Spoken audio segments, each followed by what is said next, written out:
अस्सलाम वालेकुम नाज़रीन, अदाकारा आयजा खान की नारंगी रंग के लहंगे में रक्स करते हुए वीडियो ने सोशल मीडिया पर खूब धूम मचा दी है। पाकिस्तान की मारूफ अदाकारा आयजा खान ने इंस्टाग्राम पर अपनी डांस वीडियो जारी करते हुए अपने फैन से बेहद मकबूलियत हासिल की है।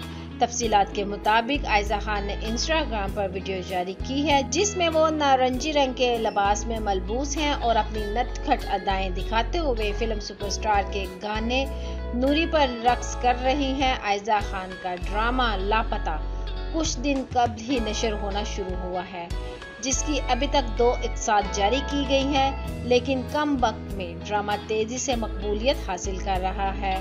ड्रामे में अदाकारा आयजा खान टिकटॉकर का किरदार निभा रही हैं, जबकि इनके साथ रहमान खान, सारा खान और गौहर रशीद भी ड्रामे में मरकजी किरदार निभा रहे हैं।